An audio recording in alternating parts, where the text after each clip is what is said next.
सभी प्यारे साथियों को जय हिंद। अब सभी का आपके अपने YouTube channel Hindi classes bye Vipin sir पर हार्दिक स्वागत है, हार्दिक वंदन है। आप सभी प्यारे साथियों जैसा कि आप लोग जानते हो, अच्छी तरह से जानते हो कि UPSSC वीडियो का री एग्ज़ाम, UPSSC वीडियो का री एग्ज़ाम ये साफ लिखा गया है।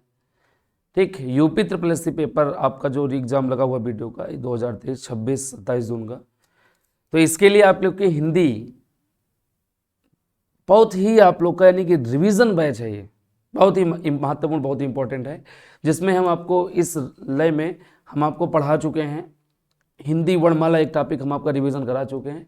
आज का हमारा जो टॉपिक है समास है। ठीक, हम दिलाएंगे 50 में 50। ठीक, तो चलिए मेरे प्यारे साथियों, मैं क्लास को आगे लेकर चलता हूँ। ये इतना ध्यान रखिएगा, हम दिलाएंगे आपको 50 में 50। समास टॉपिक है, रिवाइज क्लास। चलिए आज का टाइप, तो आज का हमारा जो टॉपिक है समास का है। ठीक है, बहुत ही महत्वपूर्ण है। आप कोई पेपर दीजिए, आप लोग का कम से कम 3-4 क्वेश्चन आने हैं, है ना, 3-4 क्वेश्चन आने हैं। और आज आप लोग के 3-4 क्वेश्चन का रिवाइज हो जाएगा मुश्किल से 15-20 मिनट में। यहाँ से लिखा गया समास। समास का शाब्दिक अर्थ होता है संक्षिप्त या संक्षेप, साफ लिखा गया है। ठीक, और इसे ही कहते हैं संक्षिप्तीकरण भी कहते हैं, संक्षिप्तीकरण भी कहते हैं, या संक्षेपीकरण भी कहते हैं, संक्षिप्त भी कहते हैं। इसको दो भाग में तोड़ेंगे तो सम और प्लस आस में टूट जाएगा, यहाँ से हलंत लग जाएगा। सम का मतलब बराबर, आस का मतलब रखना। ठीक है, समास के पद जो होते हैं, समास के 2 पद होते हैं। ठीक है, एक पूर्व पद होता है जिसको हम पहला पद कहते हैं, दूसरा उत्तर पद होता है जिसको हम दूसरा पद कहते हैं या अंतिम पद कहते हैं। समास में 2 पद होते हैं, पूर्व पद या उत्तर पद। ठीक है, पूर्व पद को पहला पद, उत्तर पद को दूसरा या अंतिम पद कहते हैं, इतना सबको पता ही है। समास का शाब्दिक अर्थ संक्षिप्त या संक्षेप होता है। समास सम प्लस आस में टूटेगा, बराबर रखना ही समास कहलाएगा। अब देखिए परिभाषा सुनिएगा, बहुत ध्यान सुनेंगे सभी लोग।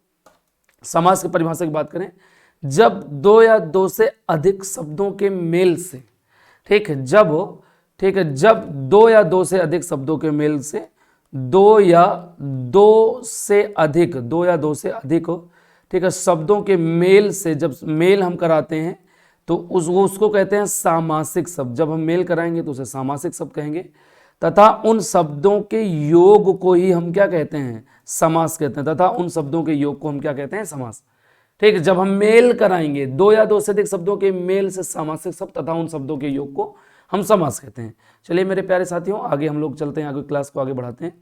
अब देखिए भाई, एक परिभाषा यहाँ से और रखी गई है, पूर्व या उत्तर पद दोनों को संक्षिप्त या संक्षेप रूप से बराबर रखना ही हमारा क्या कहलाता है, समास कहलाता है। समास मुख्य रूप से 4 प्रकार के होते हैं। समास के मुख्य कितने प्रकार, और समास के जब तुमसे पूछेगा कुल कितने प्रकार के, तो कुल कितने प्रकार के होते हैं, 6 प्रकार के। ठीक है, पहला अव्ययीभाव समास, दूसरा तत्पुरुष समास, तीसरा द्वंद्व समास, चौथा बहुव्रीहि समास। ये आपके 4 जो प्रकार समास रखे गए हैं, ये मुख्य प्रकार हैं। और तत्पुरुष समास के अंतर्गत एक कर्मधारय समास और द्विगु समास बढ़ जाता है, कर्मधारय और द्विगु समास। ठीक, और अगर हम समास के 6 गिनेंगे तो यहीं से हमारा इसको हम 5वां मान लेते हैं और इसको 6वां मान लेते हैं। और वैसे समास के मुख्यतः भेद पूछेगा तो 4 ही होते हैं, और जब कुल पूछेगा 6 तो 4 तो ये लिखे ही हैं, और 5वां कर्मधारय और 6वां द्विगु समास। चलिए पहला समास हम यहाँ उससे उठाते हैं, अव्ययीभाव समास। अव्ययीभाव समास में जिस समास में पूर्व पद की प्रधानता होती है, किस पद की, पूर्व पद की। ठीक है, तो उसे हम अव्ययीभाव समास कहते हैं। ठीक, अव्ययीभाव समास कहते हैं। अव्ययीभाव को हम तोड़ रहे हैं तो यहाँ आ और यहाँ इसका टूट जाएगा बे, और आ जो होता है वो क्या होता है, उपसर्ग होता है। हमेशा ध्यान रखिएगा मेरे प्यारे भाइयों, ठीक, कि अगर किसी भी शब्द के शुरुआत में उपसर्ग लगा हो, किसी भी शब्द के शुरुआत में उपसर्ग लगा हो, और शब्द के शुरुआत में उपसर्ग लगता ही है, तो सीधा ठोक देना अव्ययीभाव समास। अगर समास में उपसर्ग लगा है या किसी शब्द में उपसर्ग लगा है तो अव्ययीभाव समास ठोक दीजिएगा। अब उपसर्ग के रूप में आता है प्रति, यथा, बे, भर, नि, आ, अनु, ये सब उपसर्ग मिलते हैं। ठीक, और ये जितने भी उपसर्ग यहाँ से लिखे गए हैं और भी उपसर्ग मिल जाते हैं, जैसे इति उपसर्ग मिल गया, अधि उपसर्ग मिल गया, ठीक है, प्रति उपसर्ग मिल गया, यथा उपसर्ग मिल गया, अनु उपसर्ग मिल गया, अधि उपसर्ग मिल गया, अधि तो लिखा ही है, ये भी उपसर्ग आप लोग के यहाँ से मिल जाते हैं। भर, नि उपसर्ग मिल गया, नि उपसर्ग। तो कुल मिलाए कहा मतलब यह है कि उपसर्ग लगे शब्द मिलते हैं तो सीधा सीधा अव्ययी भाव होगा। जैसे प्रत्येक, एक के बाद एक, प्रति प्लस एक, यहाँ बे उपसर्ग लगा हुआ है, यहाँ भर उपसर्ग लगा हुआ है, यहाँ नि उपसर्ग लगा हुआ है, यहाँ आ उपसर्ग लगा हुआ है, यहाँ यथा उपसर्ग लगा हुआ है। ठीक है, तो उपसर्ग लगे शब्द हमेशा कौन से होते हैं? अव्ययी भाव समास। आगे चलिए, आगे हम बात करते हैं अगला पॉइंट इसी का, अगर दोनों पदों में समान शब्द होते हैं, अगर समास दोनों पदों में समान शब्द मिल जाए तो वहां भी यह समास अव्ययी भाव होता है। जैसे देखिए ये कल पूर्व पद, ये उत्तर पद, कल कल देख लीजिए दोनों पदों में एक समान शब्द हैं जिसको हम कलोकल कहते हैं, रातों रात कहते हैं, दिनों दिन कहते हैं। ठीक है, तो सीधा सीधा ठोक देना समास कौन सा है? अव्ययी भाव। अब जैसे यहां से लिख दिया गया हाथों, हाथ में कौन सा समास है? तो हाथ प्लस क्या है? हाथ है। जलो जल में कौन सा है? जल जल। अपना अपना में कौन सा है? अव्ययी भाव समास। अब देखिए कल कल, बार बार, बारंबार में कौन समास है? बारंबार में बारंबार। एकाएक में कौन समास? एकाएक, एक प्लस एक, समास कौन सा है? अव्ययी भाव समास है। ठीक है, इसमें भी समास आपका कौन सा है? अव्ययी भाव समास है। चलिए बाबू भैया आगे चलिए, यहां साफ साफ लिखा भी गया है एक नोट पॉइंट में पहचान के रूप में कि अगर दोनों पदों के बीच में बड़ा ओ और म आधा जुड़े तो अव्ययी भाव समास होता है। ठीक है, एका एक देख लीजिए, ठीक है, एकाएक, ये भी समास आपका कौन सा? अव्ययी भाव समास है। ठीक है, एक ही शब्द में संधि और समास दोनों हो सकते हैं, बिल्कुल सही जवाब है। अब एकाएक में जो है समास भी है और एकाएक में क्या है? संधि है। ठीक है, तो भैया मेरे, ठीक है, ये आप यथार्थ, यथा प्लस अर्थ, इसमें दीर्घ और संधि है और अव्ययी भाव समास। अब उपसर्ग लगे शब्द मिल जाए ठोक देना अव्ययी भाव। आ जाओ मेरे भाई तत्पुरुष समास पे। ठीक है, तत्पुरुष समास देखिए, ठीक है, जिस समास में उत्तर पद की प्रधानता होती है उसे तत्पुरुष समास कहते हैं। ठीक, सीधा सीधा आ जाओ इधर। ठीक है, अगर तत्पुरुष समास अगर आपको पहचानना है तो आप लोग इतना जानिए कि कारक जो होते हैं, क्या होते हैं? कारक। कारक के कितने भेद होते हैं? 8। 2 कारक हटाओ, बचा कितना? 6। 2 कारक इसमें से हटा दो, बचा कितना? 6। एक कारक आप लोग कर्ता कारक हटा देना है और अंतिम का कौन सा? संबोधन हटा देना है। इन दोनों को हटा देना है, तो जितने बचते हैं, जितने के रूप चिन्ह होता है, अगर उन रूप चिन्हों से कोई शब्द विग्रह हो तो समास हमेशा कौन सा होता है? तत्पुरुष समास। ठीक है, अब जैसे कर्ता ने कर्म को करण से के द्वारा, ठीक है, संप्रदान के लिए अपादान से अलग होने के अर्थ में, संबंध का की के, ठीक है, और अधिकरण में पर, और अगर इन रूप चिन्हों से कोई समास टूटेगा तो समास हमेशा तत्पुरुष समास होगा, ठोक देना। जैसे गंगा जल लिखा है, गंगा का जल। राजभवन लिखा है, राजा का भवन। नेत्रहीन लिखा है, नेत्र से हीन। रसोई घर, रसोई के लिए घर। देख लीजिए का लगा हुआ है, का लगा हुआ है, से लगा हुआ है, के लिए। ठीक है, गगन चुंबी, गगन को चूमने वाला को। ठीक है, शरणागत, शरण में आने वाला। ठीक है, यानी कहने का मतलब है सीधा सीधा मार दीजिए। हस्तलिखित, हाथों के द्वारा लिखा गया। ठीक है, कर्म तत्पुरुष है। ठीक है, कर्ण तत्पुरुष है, तो ये बात आप लोग ध्यान में रखेंगे। संप्रदान तत्पुरुष का रूप चिन्ह के है। पुस्तकालय, पुस्तकों के लिए घर। रसोई के लिए घर। धर्म के लिए शाला। मंत्रियों के लिए परिषद, मंत्रिपरिषद। घुड़सवार, घोड़ों के लिए साल या घुड़साल, चलो ठीक है, घोड़ों के लिए साल। तो कुल मिलाकर कहा मतलब यह है कि कारक के रूप से समास विग्रह होगा तो तत्पुरुष समास होगा, हमेशा ध्यान रखिएगा। बाबू भैया हमेशा एक बात आप लोग नोट करेंगे, ये सादा पेपर रखा गया है पहचान बताने के लिए। अपादान तत्पुरुष देख लीजिए, से अलग होने के अर्थ में। आशातीत, आशा से परे। जला, जल जात, जल से जात। ऋण मुक्त, ऋण से मुक्त। और अपादान का मतलब होता है से अलगाव की स्थिति। संबंध काकी के, कठपुतली, पनघट, राष्ट्रपति, राष्ट्र का पति, कन्या का दान। ठीक है, पनवाड़ी, पान की दुकान। ठीक, अब अधिकरण में देख लीजिए में पर, और हरफन मौला एक मिलता है, हरफन मौला। ठीक है, हर कला में निपुण होता है, हरफन मौला समास तत्पुरुष होता है, प्रत्येक कला में निपुण। ठीक है, यहां से प्रत्येक कला में निपुण। चलिए, आप बीती आया है तो आप बीती को हम क्या कह सकते हैं? आप पर बीती, तो सीधा समास। आ जाइए अब कर्मधारे पे। कर्मधारे समास में उत्तर पद प्रधान होता है। कर्मधारे समास में कौन सा पद प्रधान होता है? उत्तर पद। जिस समास का पूर्व पद विशेषण मिल जाए, क्या मिल जाए? विशेषण, तथा उत्तर पद विशेष मिल जाए। उत्तर पद विशेष और पूर्व पद आपका विशेषण मिल जाए। ठीक है, पूर्व पद आपका विशेषण और उत्तर पद विशेष, और समस्त संज्ञाएं आपकी विशेष होती हैं, और विशेष की ही विशेषता बतलाता है आपका विशेषण। विशेष की विशेषता बतलाता है विशेषण, ये बात ध्यान रखिएगा। अब जैसे काला घोड़ा लिखा है, काला है जो घोड़ा। ठीक है, नीली गाय लिखा है, नीली है जो गाय। महापुरुष लिखा है महान है जो पुरुष, अधमरा लिखा आधा है जो मरा, भव सागर भव रूपी सागर, ठीक है। काला है जो घोड़े की विशेषता क्या है काला। तो जिस समास का पूर्व पद विशेषण हो सीधा ठोक देना, ठीक है। आगे देखिए जरा से, विशेषण विशेष से तो है ये है, ठीक। और जिस समास के पूर्व अगर या कहीं ये मिल जाए उपमेय और उपमान मिल जाए, उपमेय उपमान में भी समास कर्मधारय होता है, सीधा सीधा देख लीजिए। अब जैसे यहां से लिखा गया चंद्रमुख, अब चंद्र के समान मुख, क्या कहेंगे चंद्र के समान मुख, चंद्र के समान क्या हो जाएगा मुख हो जाएगा। अब मुख किसके समान है चंद्र के, चंद्र उपमान आए और मुख उपमेय आए, उपमान उपमेय मिलेगा ठोक देना। भव रूपी सागर, महान है जो पुरुष, गुरु रूपी देव, ठीक है। लता रूपी देव, कमल नयन, कमल के समान क्या है नयन है, ठीक है। चलो भैया द्विगु समास देख लो, फटाफट देखते चलो। इस समास में उत्तर पद प्रधान होता है, जिस समास का पूर्व पद संख्यावाची होता है, जिस समास का पूर्व पद संख्यावाची होता है, अर्थ के दृष्टि से समूह का निर्माण करता है, उसे द्विगु समास कहते हैं। अब देखिए 4 3 9 2 7, जिस समास का पूर्व पद संख्यावाची हो समास ठोक दीजिए, ठीक है। और ये समूह का सभी में समूह बनाएगा, ठीक है। ये अपना आप लोग इतना बढ़िया से आप लोग जानते हो। चलिए बाबू भैया हम लोग आगे चलते हैं। और इसमें संख्याओं का समाहार भी होता है, जैसे 1 2 3 4 5 6 7 8 9 10 ये संख्याएं आती हैं लेकिन समूह में, तो समास आपका द्विगु होता है। 10 के अंतराल पे 10 20 30 40 50 60 70 ये पूरा लिखा गया है, इसमें भी समास आपका द्विगु होता है। 100 के 100 200 200 200 300 400 500 ये भी आता है, तो इसमें भी समास द्विगु होता है। ये सभी संख्याएं समूह रूप में होनी चाहिए, ठीक है। तो समूह रूप में होनी चाहिए तो द्विगु समास हो जाएगा, इससे आपका कोई मतलब नहीं, इसको छोड़ दीजिए, ठीक है। अब जैसे यहां से साफ साफ लिखा है शताब्दी, नवरात्र, नवरात्र, सतसई, सतसई सुने हो ना, सात सही, ठीक है। तो ये आप लोग हमेशा द्विगु समास मानेंगे। आगे चलते हैं हम लोग द्वंद्व समास की ओर, ठीक है। जिस समास में दोनों पद की प्रधानता होती है, जिस समास में दोनों पद की प्रधानता एक दूसरे पर आश्रित भी होते हैं, जिस समास में दोनों पद की प्रधानता तथा एक दूसरे पर आश्रित होते हैं उसे द्वंद्व समास कहते हैं।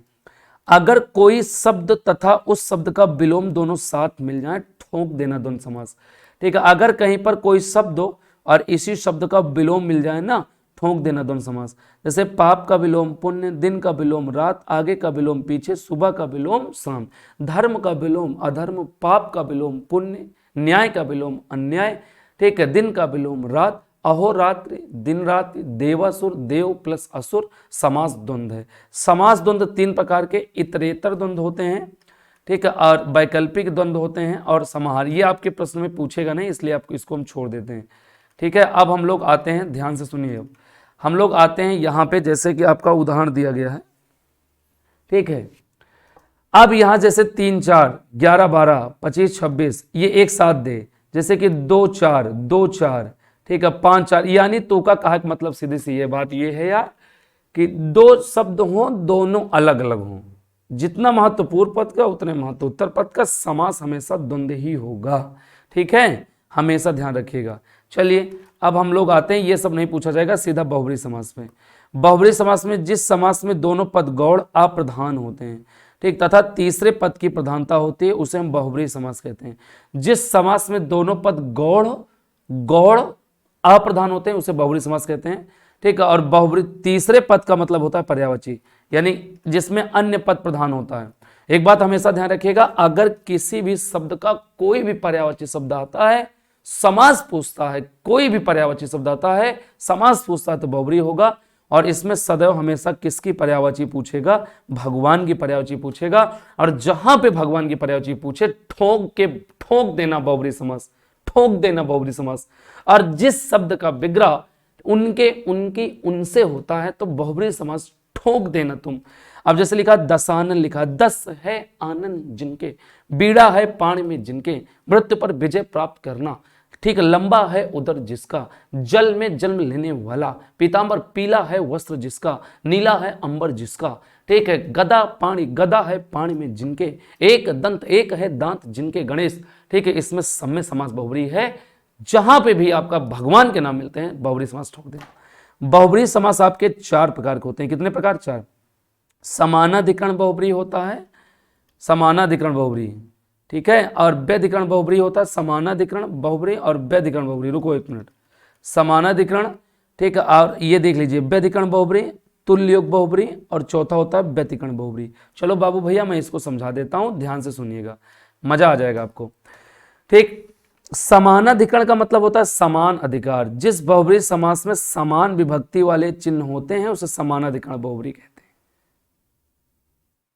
ठीक है, इसको हटाओ, ध्यान से सुनिए, मैं यहां बता दे रहा हूं आपको।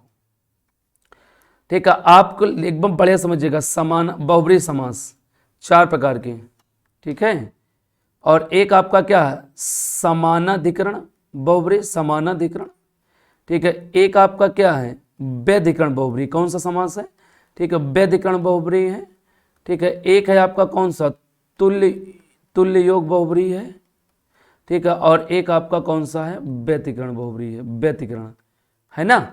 4 प्रकार के होते हैं, समानाधिकरण व्यतिकरण। अब ध्यान सुनिएगा, ठीक है, इसको हम तोड़ेंगे तो ये टूटेगा आपका समान और प्लस क्या टूटेगा अधिकरण, ठीक। और हम इसको तोड़ेंगे व्यधिकरण को तो ये टूटेगा आपका व्यधि और प्लस क्या टूटेगा करण। और हम इसको तोड़ेंगे तुल्य और प्लस योग में टूटेगा। चलिए खैर कोई बात नहीं, हम यहां से पढ़ते हैं अभी, ठीक है। समान अधिकार होगा और व्यधि का मतलब होता है असमान, ठीक है। जहां पे असमान अधिकार होगा उसे हम व्यधिकरण कहेंगे और जहां पे समान अधिकार होगा उसे हम समान अधिकरण कहेंगे। इसको अभी मैं छोड़ता हूं, ठीक। बहुब्री समास में 4 प्रकार है, समान अधिकरण व्यधिकरण। समान अधिकार और असमान अधिकार दोनों एक जैसे हैं। अब अधिकार समान किसका होगा, यहां से हमारे विभक्ति आप लोग सुने होंगे, विभक्ति जो होते हैं, विभक्ति हमारी कितनी होती हैं 7 होती हैं। विभक्ति हमारी कितनी होती हैं 7 होती हैं। तो यही विभक्ति यहां आएगा, जहां पे समान विभक्तियों से समास अलग होता है उसे समानाधिकरण कहते हैं, और जहां पे असमान विभक्तियों से समास अलग होगा उसे हम व्यधिकरण बहुब्री कहेंगे, ठीक है। समान विभक्तियों से अलग हुआ समास समानाधिकरण कहलाएगा, असमान विभक्तियों से अलग हुआ समास व्यधिकरण कहलाएगा, ठीक। और सुनो, जैसे विभक्तियां 7 हैं, अब विभक्तियां बिकने के लिए तैयार है।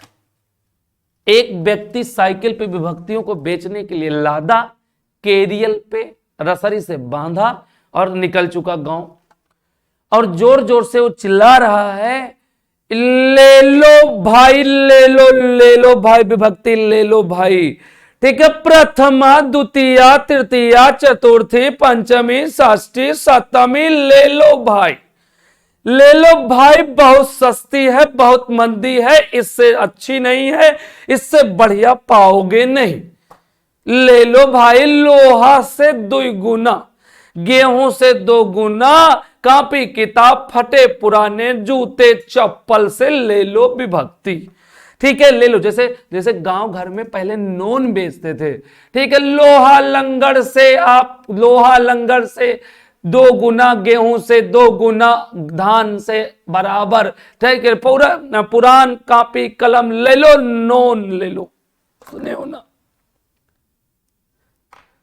तो विभक्ति चली गई बिकने के लिए, और जब विभक्ति बिकने के लिए गई है तो समानाधिकार रोके से बाबू भैया तनी रुका तो हो, का बेचत हा, कहे बाबू भैया विभक्ति, कहे का रेट देहा, कहे भैया लोहा लंगड़ से 2 गुना, कहे अच्छा, और कहे पैसा के, कहे भैया 100 रुपया के एक, कहे अच्छा ठीक है, ऐसा है 100 रुपया है, तुम हमका एक विभक्ति दे दिया। तो कहे कौन मालिक, कहे प्रथमा विभक्ति, कहे प्रथमा विभक्ति दे दिया, कहे ठीक मालिक कोई बात नहीं, प्रथमा विभक्ति तू ले लिया, ले ले, चले गए।